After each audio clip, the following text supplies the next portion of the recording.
ஏய் பா மளிகை கடையில 4 100 ரூபாய் நோட்டை கொடுத்துட்டு 8 50 ரூபாய் நோட்டு வேணும்னு கேட்டியாமே? இல்லப்பா. நீ தானே பிரபு? ஆமாப்பா. அவன் என்ன கூப்பிட்டு சொல்றான், அவன் என்ன லூசா? அது எனக்கு தெரியாதுப்பா. அங்க வயசு பிள்ளைங்களா எவ்வளவு பொறுப்பா இருக்கு. அப்பா பாக்கிட்டு இருந்து காசு தேடி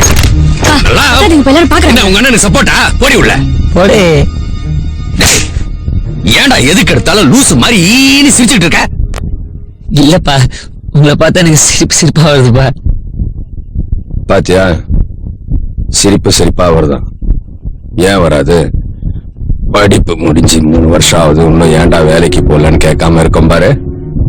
நம்மள பார்த்தா சிரிப்பு சிரிப்பா தான் வரும். இதெல்லாம் 10th ஃபெயில் ஆனப்பவே 4 பண்ணிய வாங்கி கொடுத்து மேய்க்க விட்டுருக்கணும். சரி, பிள்ளைக்கு நம்மள மாதிரி படிப்பு இல்லாம போயிடக்கூடாதுன்னு நினைச்சோம் பாரு. பா உள்ள போலாம்ப்பா. ஏன் அசிங்கமா இருக்கா? ஏங்க எதா இருந்தாலும் உள்ள வச்சு பேசுங்க.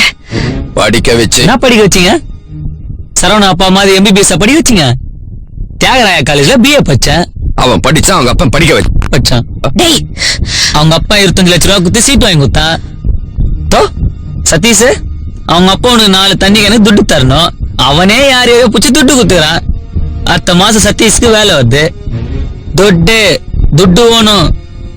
குமார் இல்லம்மா 3வது ஃபெயிலு. அவங்க அப்பா 1 லட்சம் ரூபாய் கொடுத்து ஆட்டோ வாங்கி குத்துக்கிறான். ஓட்டின்னு சுத்துது.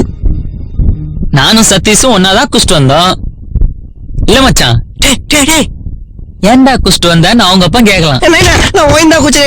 நீ கேட்க கூடாது. துட்டு எடுத்துட்டேன் சும்மா சீன் போட்டுக்கிறீங்க.